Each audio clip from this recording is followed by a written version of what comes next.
लाडकी बहीण योजना, लाडक्या ताईंनो अत्यंत महत्त्वाच्या 2 बातम्या या ठिकाणी समोर आलेल्या आहेत। सर्वात मोठी गुड न्यूज या ठिकाणी समोर आली आहे। सर्वांसाठी खुश खबर। लाडक्या ताईंनो, तुम्ही टेन्शन घेत होता की आम्हाला आता 8वा हप्ता मिळेल की नाही। 8वा हप्ता तपासणीनुसार मिळणार होता आणि बऱ्याच ताईंच्या मनामध्ये भीतीचं वातावरण निर्माण झालं होतं। तर मी सर्वात आनंदाची बातमी तुमच्यासाठी घेऊन आलेली आहे। ताईंनो, अजिबात आता काळजी करू नका। व्हिडिओ शेवटपर्यंत बघा। तुम्हाला 8वा हप्ता 100% मिळणार म्हणजे मिळणार। टेन्शन घ्यायची गरज नाहीये, पण लक्षात घ्या, व्हिडिओ शेवटपर्यंत बघा। आणि बघा, या आपल्या चॅनेलवर सगळ्यात आधी लाडक्या बहिणी संदर्भात व्हिडिओ येत असतात। त्यामुळे जर कोणी चॅनेलवर नवीन आला असेल तर सबस्क्राईब करून ठेवा। तर सर्वात आधी आपण बघणार आहोत 8वा हप्ता कधी मिळणार आहे। तर आता 8व्या हप्त्याची तारीख देखील फिक्स करण्यात आली आहे। तर लाडक्या ताईंनो, ज्यांना 6वा 7वा हप्ता आला नव्हता त्यांच्यासाठी देखील आता खुश खबर आलेली आहे। त्यानंतरचा प्रश्न म्हणजे 8वा हप्ता किती असणार आहे? 1,500 असणार आहे की 2100 रुपये असणार आहे? याबद्दल देखील आता बातमी समोर आली आहे। नंतर पुढचा प्रश्न म्हणजे कोणत्या जिल्ह्यामध्ये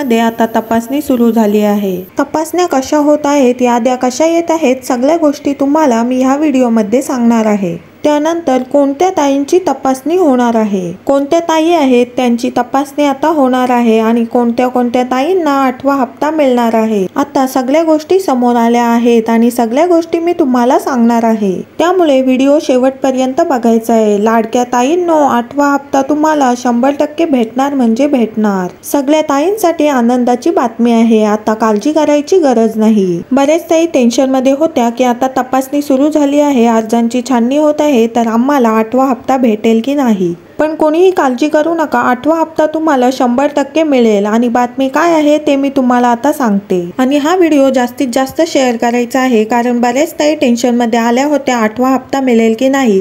पण या व्हिडिओमध्ये मी तुमचं सगळं टेन्शन घालवणार आहे। त्यामुळे हा व्हिडिओ तुमच्या बहिणींना, शेजाऱ्यांना, सर्वांना शेअर करायचा आहे। तर सर्वात पहिली गोष्ट म्हणजे जिल्हा परिषदेकडे लाडक्या बहिणींच्या याद्या पोहोचायला आता सुरुवात झाली आहे। 36 जिल्ह्यांच्या याद्या ह्या जिल्हा प्रशासनाकडे यायला आता सुरुवात झाली आहे। बऱ्याच ताईंना टेन्शन आलं होतं की आमचा अर्ज बाद झालं तर काय होईल, यादीत आमचं नाव आलं नाही तर काय होईल। तर कोणीही टेन्शन घेऊ नका। आणि लाडक्या ताईंनो, तुम्हाला 8वा हप्ता हवाय का, मला कमेंट मध्ये एकदा नक्की सांगा।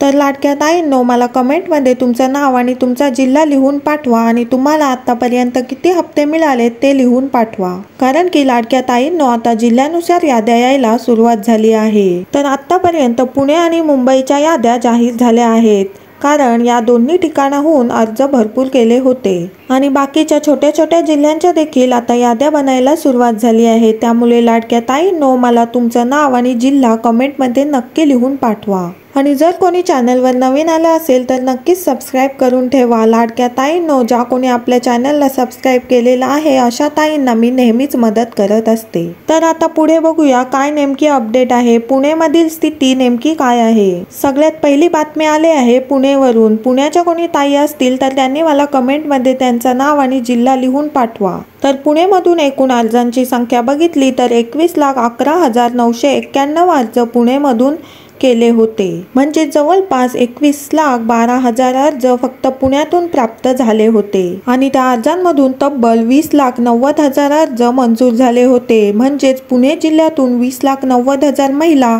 दर महिन्याला लाडकी बहीण योजनेचा लाभ घेतात। तर लक्षात घ्या ताईंनो, ही पुण्याची आकडेवारी समोर आली आहे। तुमच्या पण जिल्ह्याची तुम्हाला आकडेवारी जाणून घ्यायची असेल तर तुम्ही मला कमेंटमध्ये तुमचा जिल्हा लिहून पाठवा, जेणेकरून मी तुमच्या जिल्ह्याची आकडेवारी तुम्हाला सांगू शकेन। आणि पुणे येथील अर्जांची आता छाननी केल्यानंतर 4 चाकी वाहने असलेल्या महिला 75-100 महिला आढळून आल्या आहेत। म्हणजे जवळपास 75,100 महिलांकडे 4 चाकी वाहने असून सुद्धा त्या लाडकी बहीण योजनेचा लाभ घेत होत्या। म्हणजे 20,90,000 अर्ज मंजूर झाले होते, त्यामधून 75,100 महिलांकडे 4 चाकी वाहने असून देखील त्या या योजनेचा लाभ घेत होत्या। आता त्यांना या योजनेतून बाद करण्यात आलं आहे। आणि या याद्या आता जिल्हा स्तरावर प्राप्त झाल्या आहेत। तुमच्याकडे पण 4 चाकी वाहन असेल आणि तुम्ही या योजनेचा लाभ घेत असाल तर आता तुम्हाला यापुढे या योजनेचा लाभ मिळणार नाही।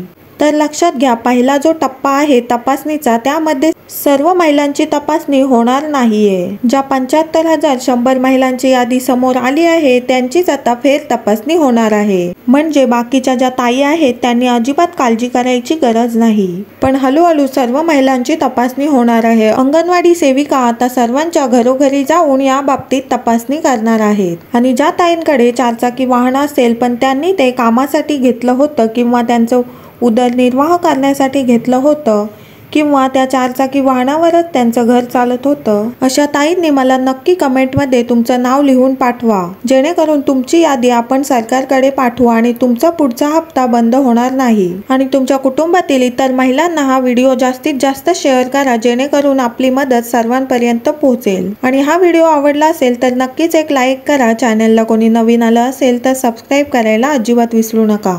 भेटूया पुढच्या व्हिडिओमध्ये अशाच एका नवीन अपडेटसह. तोपर्यंत धन्यवाद.